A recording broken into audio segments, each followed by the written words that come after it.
Business Club de France, le magazine des entreprises qui font bouger la France. Michel Picot sur BFM Business. De retour dans le Business Club de France pour prendre un peu l'air, finalement, avec Marco Vasco et son président fondateur Geoffroy de Becdelièvre est avec nous. Bonjour.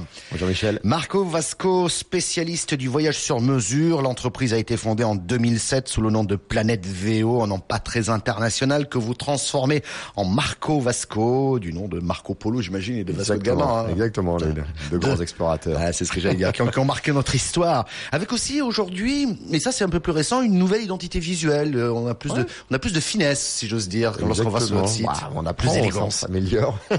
On a beaucoup travaillé sur effectivement le territoire de marque et autour de l'exploration. Qui est un thème qui nous est cher. Alors et puis j'imagine aussi que vos clients ont une certaine exigence, un certain raffinement. On va en parler de ces clients, mais on va l'évoquer tout à l'heure. Je vais dire des chiffres, mais je suis sûr que vous allez me les rectifier. 25 000 clients en 2014. Il est bon le chiffre? Oui, c'est ça. On est plutôt maintenant autour de 30 000 aujourd'hui. 30 000 aujourd'hui, ouais. Mais comme ça progresse tout le temps, parce que 22 000 en 2013, 25 000 en 2014, 30 000 aujourd'hui, ça progresse plutôt pas mal. J'avais une dépense moyenne par personne de 2 800 €. C'est ça. Ça n'a pas bougé. Et puis des séjours assez longs, somme toute 11 jours par séjour en moyenne. Exactement. Nous, on ne vend que des destinations à plus de 6 heures de vol, que du long courrier. Ouais. Et donc les gens partent en moyenne plutôt 2 semaines. Ouais. Combien de destinations ou de pays aujourd'hui? Une soixantaine. Une soixantaine. Ouais. Alors, pour les vacances de cet été, c'est le cabinet ProTourisme qui le dit. Il y aurait un tout petit peu moins de partants, mais en tout cas avec un budget un tout petit peu plus important. 27 millions de Français devraient partir ou sont déjà partis cet été en vacances. Et puis on voit parallèlement de plus en plus de Français qui veulent sortir des sentiers battus, souvent partir loin.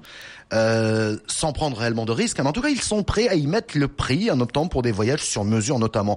Est-ce que c'est une tendance que vous constatez depuis plusieurs années? Quand on voit votre croissance, j'imagine que cette tendance est lourde. Ouais, il y a vraiment une tendance de fond. Alors déjà, beaucoup de clients, les Français aiment la France. Donc effectivement, soit les gens partent à l'autre bout du monde, nous c'est ce qu'on observe, soit beaucoup restent chez eux. Et quand ils restent chez eux, souvent c'est maison secondaire ou c'est chez les parents, les beaux-parents. Mais donc finalement, l'hôtellerie en France cet été, pour l'instant, n'est pas sur des chiffres de très très forte croissance. C'est assez étonnant. Ouais, c'est vrai. C'est vrai. Voilà, beaucoup chez les amis ou dans la famille. Ouais. Alors plus globalement, comment se porte ce marché du voyage sur mesure? Alors bien, en tout cas, Marco Vasco, nous on est passé de 1 million, 10, 20, 40, 70 millions d'euros de chiffre d'affaires en juste quelques années, donc une assez forte croissance.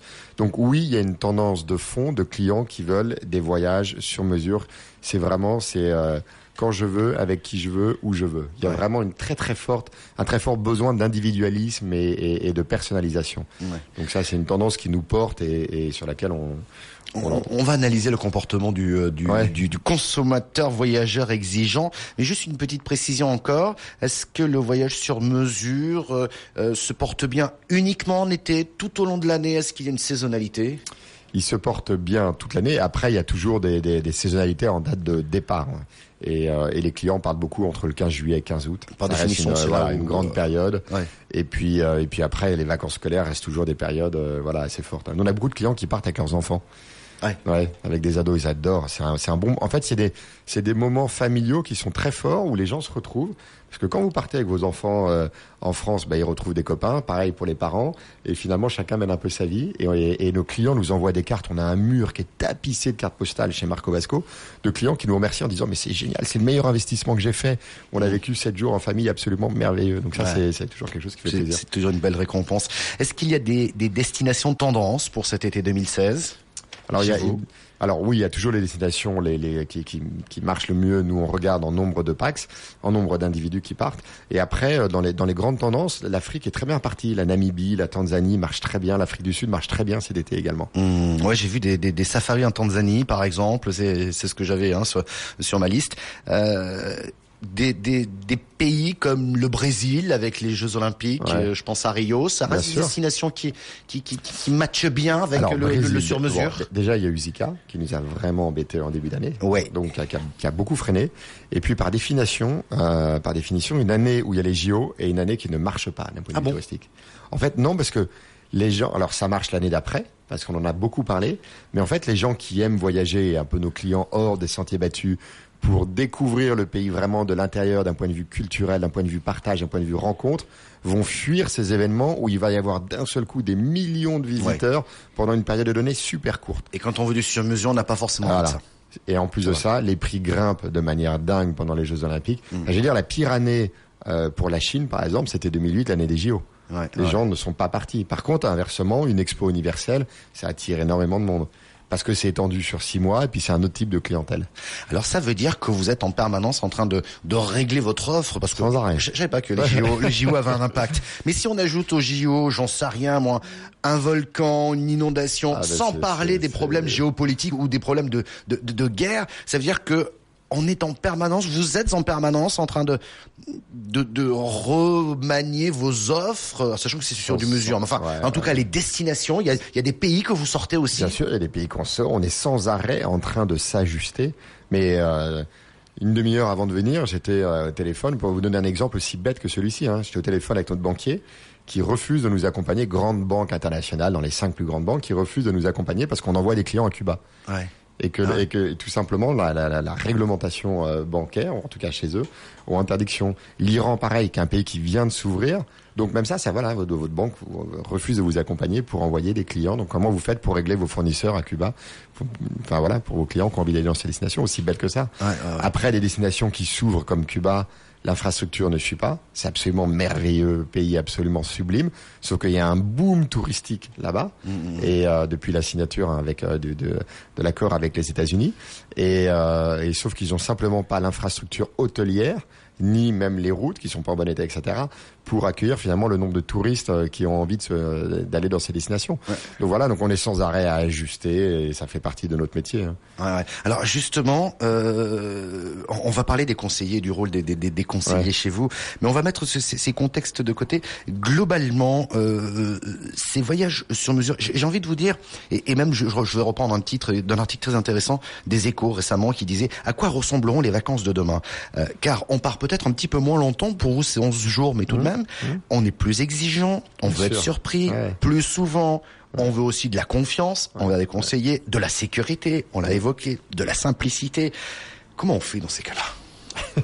C'est un monde qui bouge, c'est merveilleux, parce que le tourisme, on est sans arrêt challengé par ces nouveaux. Et puis le client en plus est de plus en plus autonome. Donc en plus, oui. Donc ça veut dire que nous, en tant que spécialistes du voyage, on doit créer un maximum de valeur ajoutée.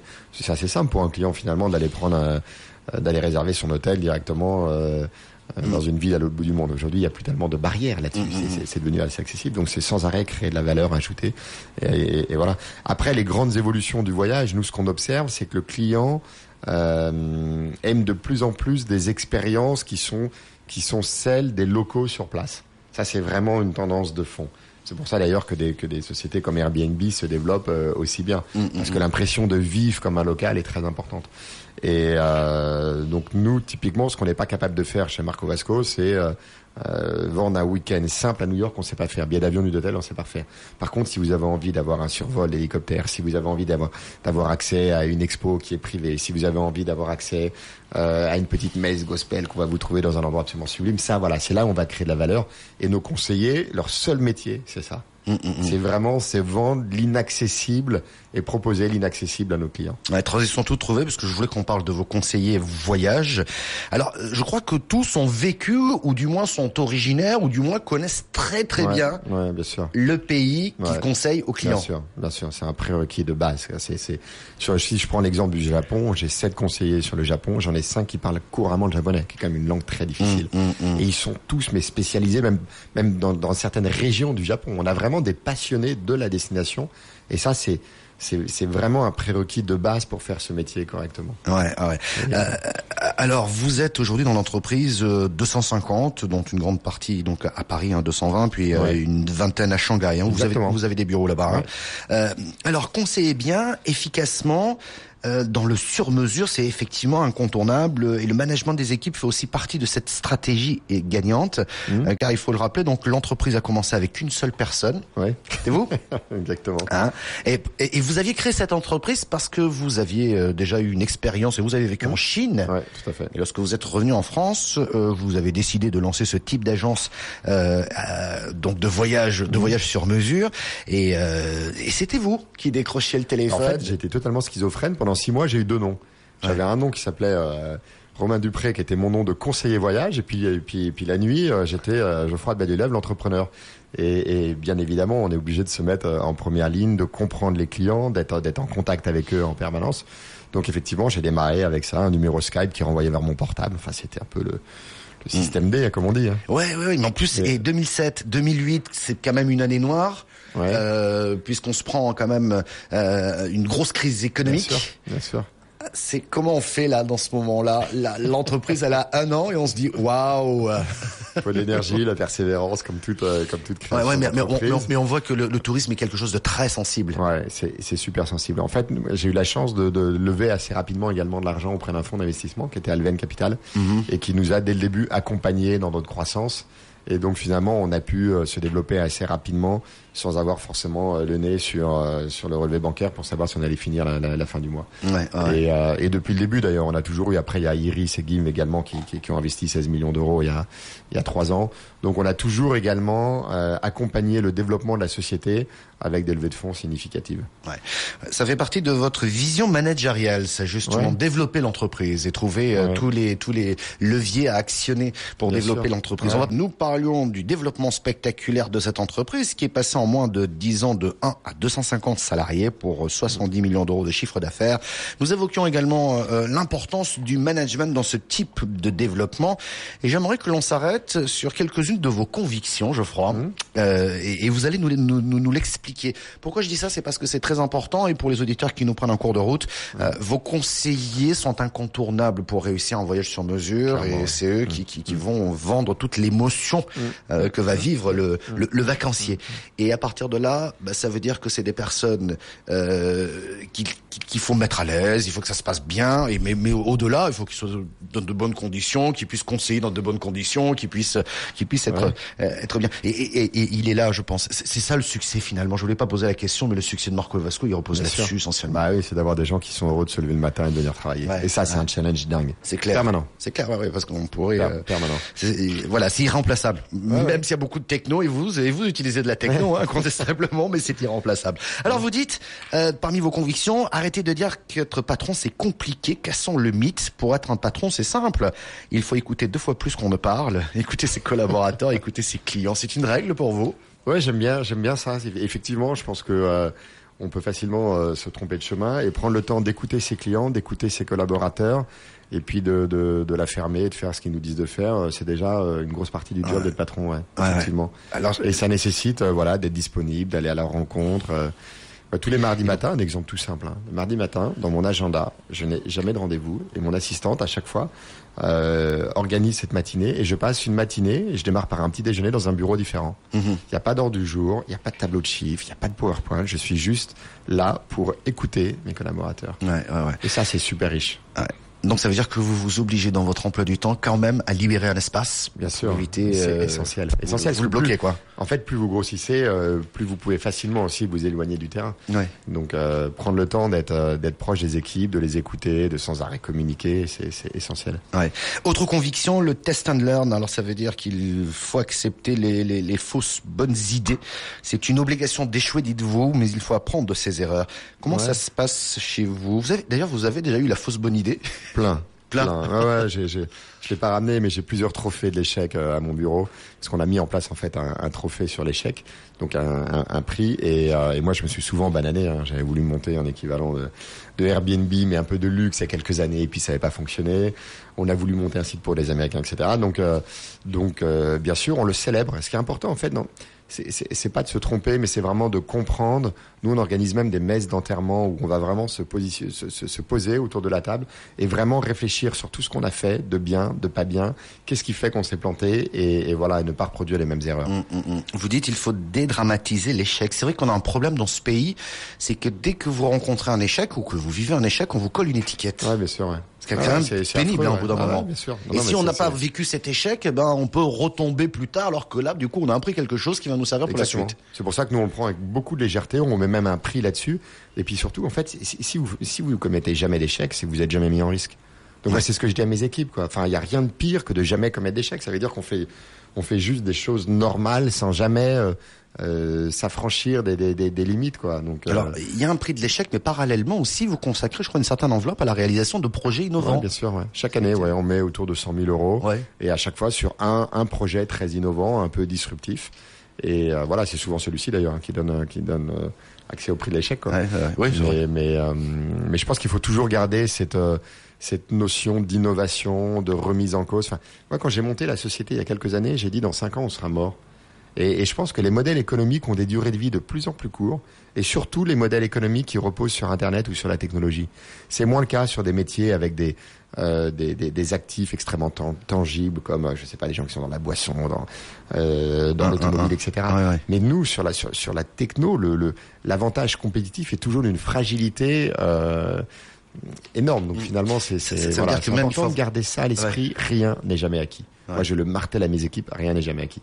D'où l'importance, et ça c'est une autre de vos convictions, on l'a évoqué un tout petit peu tout à l'heure, c'est cette obsession de la croissance, faire différemment pour créer de la valeur, peut-être de l'acquisition, des levées de fonds, une modélisation du business, une évolution aussi de son modèle, de son business model. En fait, faire mieux, ça c'est un autre principe que j'aime bien, mais c'est faire mieux ne veut pas forcément dire, faire différemment ne veut pas toujours dire faire mieux, mais faire mieux implique forcément d'avoir fait différemment. Et si vous faites pas différemment, vous pouvez pas créer de la valeur.